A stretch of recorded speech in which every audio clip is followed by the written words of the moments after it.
Dito ako sa isang lugar malayo sa Kabihasnan. So this November 1 to 30, 2025, ako ay sasalang na naman challenge. Sahan ko po ang sulit na suporta nyo. Magsama-sama po tayo muli.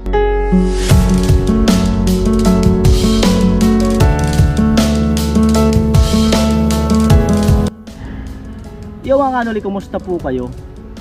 Kumusta po ang buhay-buhay natin? Ayan, kumusta po ang inyong mga trabaho? Ayan, kumusta po ang life? Yun, at ganun. At ngayon ay nandito ako sa isang lugar na masyadong tahimik, malayo sa Kabihasnan. Talagang pumunta talaga ako dito para at least magkaroon ng peace of mind at relax, no? So lumayo muna sa mga isipin, no, sa mga iniisip sa buhay, no? So para at least ma-relax muna ang isip, no? Ma-relax muna ang isip, puso at isipan ay ma-relax.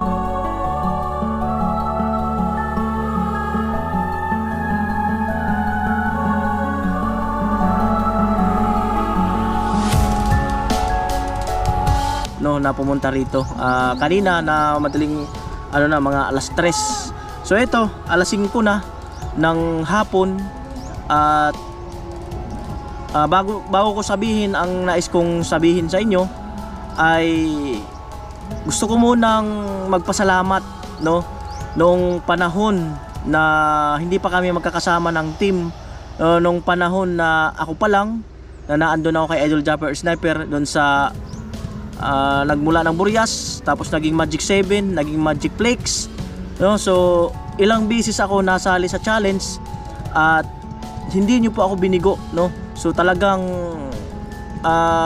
sobra ang pasalamat ko sa inyo noon hanggang ngayon na talagang sinuportahan nyo ko, no? Yung mga hindi nag-skip ng patalastas, maraming salamat po muli sa inyong lahat. At nung nakasama ko na nga yung team ay nandyan na, nauna si Kuya Gacho Official, ayun, at nilambing ko rin sa inyo na sana ay masuportahan din siya at hindi po tayo nabigo na, ayun nga, nag top 1 siya noon at yung kanyang nakuhang revenue doon na sana ay itutubos niya doon sa bahay nila Utol doon sa Bulacan na nasanla, no? Kaya lang yun ay hindi na nangyari, mga kanoli, hindi na yun nangyari.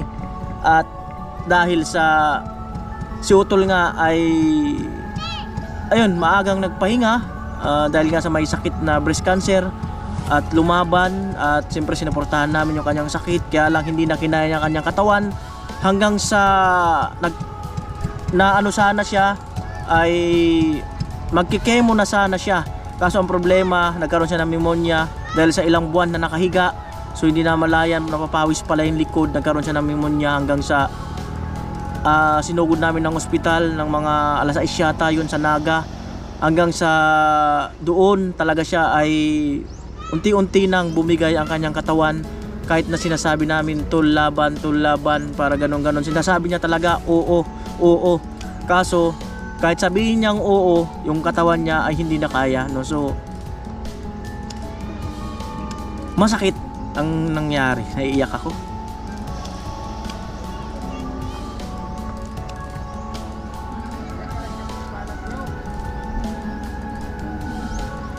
Sorry at naluluha ako, no?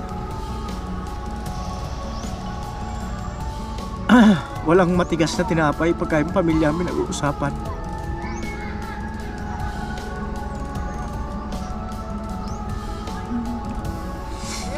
Kahit matagal na, ilang taon na siyang wala, masakit pa rin. Masakit pa rin talaga. May mga gabi na, may mga araw na talagang ayun, ay lagi ko siyang naaalala. At pag naandun ako sa kwarto na yung kung saan naandun siya, nagpapagaling nung araw na nung doon sa ni Kuyang Emit ng aircon, pag doon ako natutulog, parang lagi siya nagpaparamdam sa akin. At may video ako dyan na yung huling hininga niya. Meron talaga akong video dyan at hindi ko yung pinapakita kay mama at kay Bayaw. At sobrang sakit. Minsan naiisip ko kung saan ba, kung may pagkukulang ba ako sa kanya, or hindi ko pa natustusan yung pangangailangan niya kaya hindi siya naisalba. Minsan hindi maiwasan na sumagi sa isip ko yan, no, na sapat ba yung naibigay kong tulong sa kanya para siya ay maisalba. Kaya lang, tao lang tayo, no. So nagkamali, wag na nating sisihin, may nagkamali talaga ng desisyon na sana ang usapan namin noon ay uoperahan talaga. Tapos hanggang sa huli ay iba na yung kanilang naging desisyon na ang breast cancer pala kailangan talaga opera, lalo na pag stages na siya. That time malakas pa yung kanyang katawan kung na-operahan siya na kaagad. So ayun, kinuha na siya ni God. Although isang taon siya nung May, June, July, August, September, October, November, 1 year and 6 months. At masakit pa rin. Hindi pa ako makamove on kay Utol. Pag nandun sa bahay, nakikita ko mga picture niya. At maraming alaala, syempre. Maraming alaala na naaalala ko siya. Siyempre, bunso namin, kapatid yun eh. Bunso namin yun, mahal namin yun, bunso namin. At kaya lang, sorry, dahil sa naiiyak ako. Hindi ito pag-iyak para kaawaan nyo or ano, wala, napag-uusapan lang talaga, no? Kaya nga humanap ako ng isang lugar na tahimik para masabi ko yung gusto kong sabihin, no? So, ayan tol, kung nasaan ka man tol, sana huwag ka na masyado magparamdam sa akin or parang may ibig kong sabihin na hindi ko maunawaan eh. Tama na tol, tama na. Sana ano mo na yung panatagin mo na kami dito sa lupa na kami mga nabubuhay pa, no? So normal na maalala ka namin, pero sana ipanatag mo na rin ang sarili mo at pati kami maging panatag na rin, no? So ayun, masakit mawalan ng mahal sa buhay. Kaya nung time na mangyari yan, medyo na-depress ako. Ang sabi ko nga, parang ayaw ko nang lumayo sa pamilya ko, no? Parang nag-isip ako na parang doon na lang ako mag-vlog sa Bulacan, no?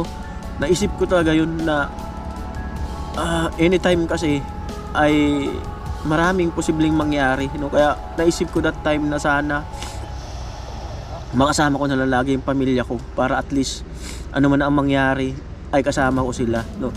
Kaya lang meron tayong kanya-kanyang obligasyon sa buhay, no? Meron tayong kanya-kanyang nakatalaga sa mundo kung saan tayo mag-grow, kung saan talaga tayo dadalhin.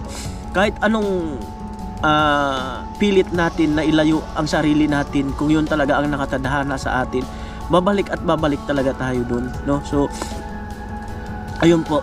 At nung sumapit na ayun, si Kuya Gatcho nga ay nasuportahan niyo sa challenge.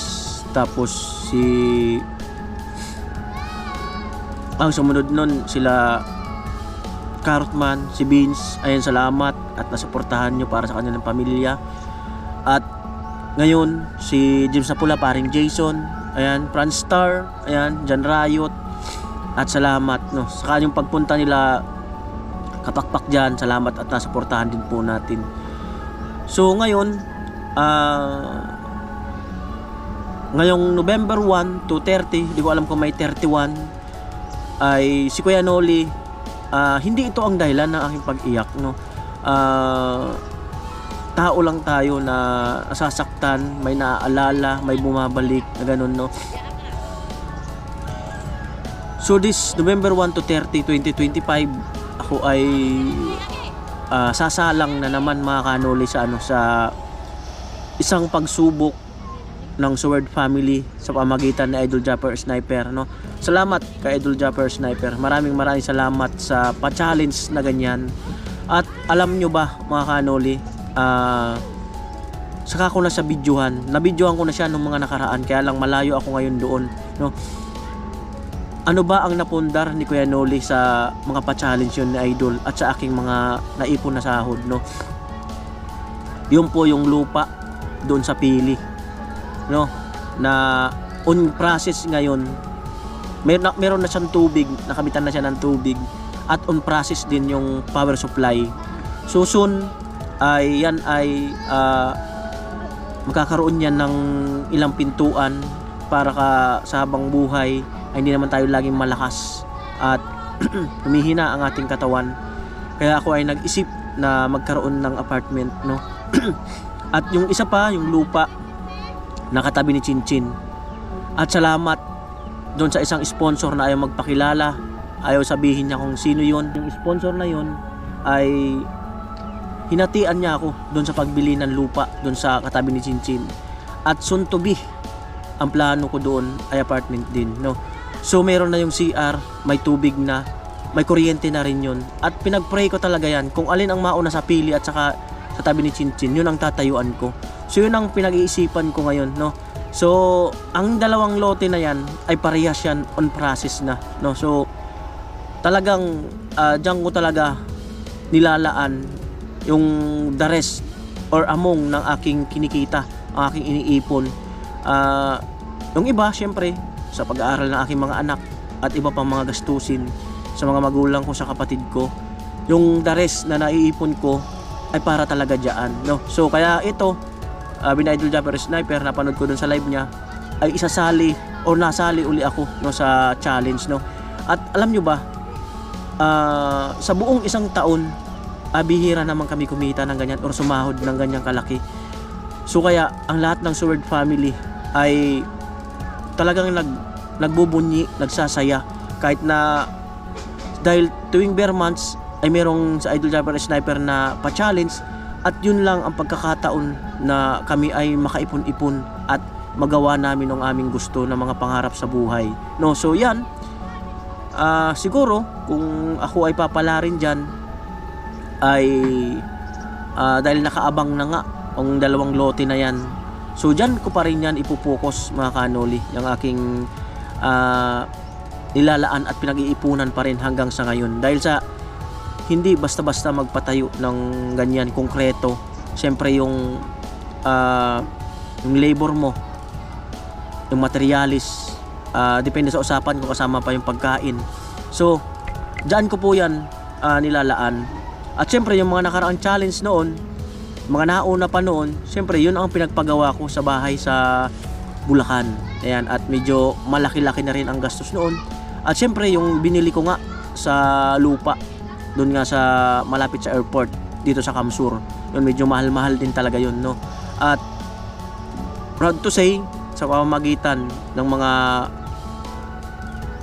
pa-challenge na yan, at saka yung mga nanonood sa akin, pag wala man ako sa challenge ay nag-iipon din ako, dahil hindi naman ako masyadong magastos at maluho sa sarili. At nakikita nyo naman ang mga sinusuot ko nga, yung mga bigay ni Vinsworth na mga damit, no? So ngayon lang laging may ganito, simula nung napunta ako ng Palawan at nakabili nga ng mga damit na ganyan. So yan lang mga luluho, wala. So ito 3 years na yata to, yan. At saka lang naman ako bumibili ng camera pag talagang sirang-sira na, kagaya nung bumili ako ng Action 5. Talagang ito kasing ginagamit kong to ay nasira ang nga to, at talagang meron pamalit ba na mahirap kasi pag isa lang yung camera mo, tapos biglang bawa ayaw gumana nung isa. So paano ang aming trabaho, no? So yan, simula nang mag-vlog ako ay malayo-layo na po ang narating ni Kuya Noli sa pamamagitan ng suporta nyo, at syempre kay God. At maraming salamat. At ngayong November 1, hinihiling ko po na magsama-sama tayo muli, no, na pagtulungan kung ano man ang mga task ni Idol Japper Sniper, at samahan nyo po ako na mabuo ang mga pangarap ko na kasama kayo, no? At sabi ko nga noon ay habang binubuo ko ang pangarap ko sa family ko, ay bubuuhin ko rin yung pangarap ng ibang mga kababayan natin. Yun na nga po yun, yung mga pabahay project, yung iba yung mga scholar, ayan, yung iba yung mga gadget, sa pamamagitan ng ating mga sponsor. So although may share din ako dyan, no? So wag na lang nating pag-usapan kung ano man yung aking share. So mas maganda kung kayo na lang ang makakaalam kung ano man ang aking mga sinishare dyan. Basta si Kuya Noli sa lahat ng pabahay project, simula noon hanggang ngayon, ay lagi akong may share dyan, no? Kung ano man yun, si God na lang ang bahala nyan. At bihira ko rin yan ipakita sa vlog kung ano man ang aking mga naisishare dyan. Ayun. At yun, ang sarap lang talaga sa feeling na unti-unti nabubuo mo yung pangarap mo. Na kung dati, sabi ko nga sa dati kong mga vlog, ay dati sa turo-turo lang ako kumakain, na hirapan akong bumili ng cellphone na mamahalin, tag 12,000, tag 15,000. Nahihirapan talaga ako, at nahihirapan ako magbili ng camera. At that time nga nung nag-umpisa ako mag-vlog, yung cellphone ko nandun pa sa sasakyan, karag-karag, tapos ang memory niya 64 gig lang yung cellphone. Talagang nagkukurap talaga siya, sobrang hirap, hanggang sa pinagtiyagaan ko hanggang sa nakabili ako ng isang cellphone noon na tag 12,000 sa Batangas, no? At yun ang pinaggamit-gamit ko sa pagpipising adventure, na nakasama ko sila tatay, si dalawang tatay na magkapatid sa Bukana, at minsan pinapasyalan ko yun, no? So mahaba na ang journey ni Kuya Noli Vlog, no? Nakarating na tayo ng Samar, nakarating na tayo ng Burias, nakarating na tayo ng ito sa Kamsur, nakarating na rin tayo sa iba't ibang Palawan, yan, at sa iba pang lugar, no? Sa may Kasiguran, at iba pang lugar, no? Hindi ko na lang kasi maalala kung ibang lugar na yun. At marami na rin tayong nakasalamuha ng mga tao, napakarami na kasalamuha. At dati, so wala naman talagang team, hanggat sa dumami nga yung pabahay, so nagkaroon ng team, no? Para nga sa ikakapadali ng mga project, no? So ngayon, yung mga sulit kay Kuya Noli na nakakaalam, soon na lang siguro ko iba-vlog yung napundar kong yun sa pamamagitan ng challenge. At pagbalik ko na din lang iba-vlog yung mga pabahay project natin. Yan. Si Kuya Noli Vlog po, sa mga hindi nakakilala, sa mga bagong subscriber, ang papa ko po ay taga Samar, Kalbiga, Samar. Ang mama ko ay taga Bicol, Kamsur, no? Ako po ay pinanganak sa Samar din nung nagkaedad na mga 3 years old, 4 years old.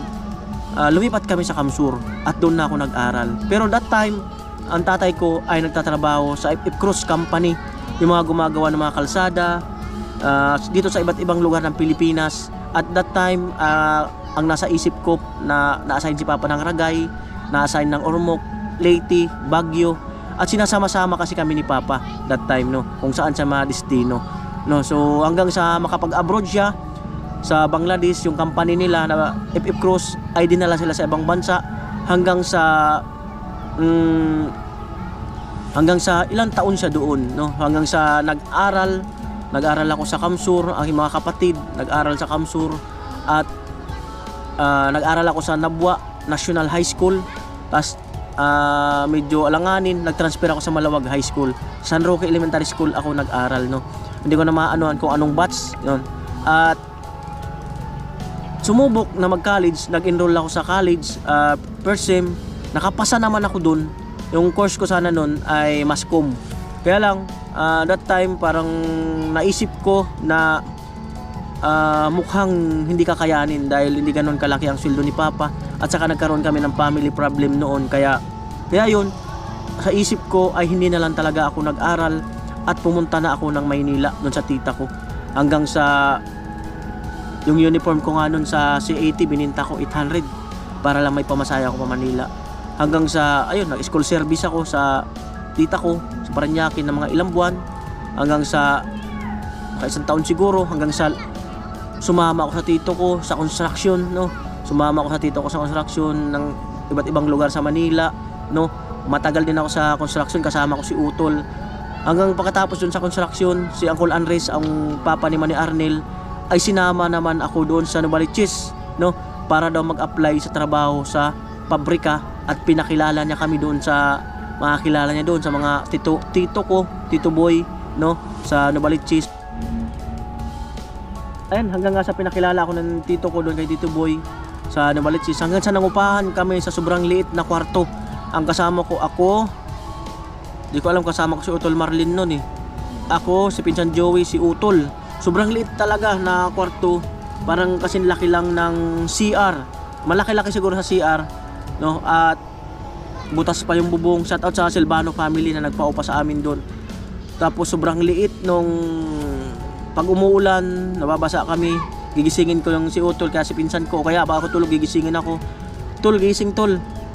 Umuulan, basa na tayo, basa na yung kama. Hanggang sa umaga, magpaumaga na kami na nakaupo, natulog kasi nga sobrang sikip talaga.